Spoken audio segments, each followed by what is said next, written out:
Snow leopard की माँ चिंतित होकर गुफा के बाहर देख रही थी। वह बस यही चाहती थी कि यह खराब मौसम जल्द से जल्द खत्म हो जाए। कुछ दिन पहले उसके साथी पर 3 तेंदुओं ने हमला कर दिया था। जब वह शिकार की तलाश में निकला था, वह वापस अपनी गुफा में नहीं लौट सका। शायद वह फिर कभी वापस नहीं आने वाला था। अपने साथी को खोने के बाद अब उसे अपने जुड़वां शावकों को अकेले ही पालना था।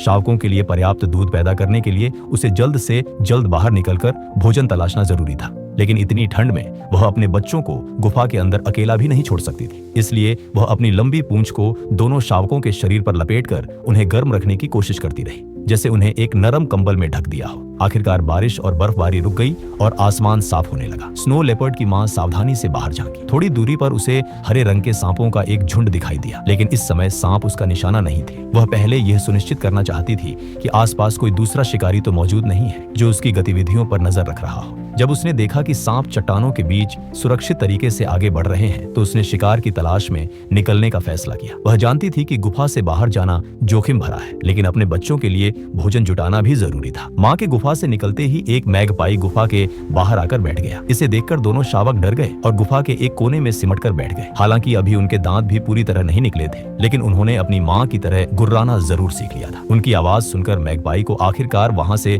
अपना भोजन तलाशने का इरादा छोड़ना पड़ा। इस छोटी सी जीत के बाद दोनों शावकों का आत्मविश्वास बढ़ गया। अब वे बारी बारी से गुफा के बाहर की दुनिया को देखने की कोशिश करने लगे। खासकर छोटी बहन अपने भाई से ज्यादा दूर तक जाने की कोशिश कर रही थी, लेकिन उसका यह खतरनाक कदम भाई ने तुरंत रोक दिया, जैसे वह कह रहा हो, आज के लिए इतना ही काफी है। माँ के वापस आने तक यहीं रहना बेहतर है। हालांकि यह प्यारा और शांत दृश्य रात होते होते पूरी तरह बदल गया। उधर स्नो लेपर्ड की माँ एक भेड़ का पीछा कर रही थी। भेड़ों के झुंड में भगदड़ मच गई, लेकिन माँ ने सही मौका देकर सफलतापूर्वक अपना शिकार पकड़ लिया। अब उसका इरादा था कि पहले खुद थोड़ा भोजन कर ले और फिर अपने दोनों भूखे बच्चों के लिए दूध जुटाकर वापस लौटे। लेकिन जब वह गुफा के पास पहुंची तो उसने देखा कि उसका सुरक्षित घर खाली पड़ा था। आसपास के इलाके में भी दोनों शावकों का कोई निशान नहीं था। वे दोनों गायब हो चुके थे। तभी पहाड़ की ऊंचाई से एक शावक की कमजोर और दर्द भरी चीख सुनाई दी। पता चला कि छोटी बहन अकेले ही एक खड़ी चट्टान के ऊपर चढ़ गई थी। उसकी कमजोर आवाज शायद उसकी माँ तक पहुंच सकती थी, लेकिन यही आवाज किसी दूसरे शिकारी का ध्यान भी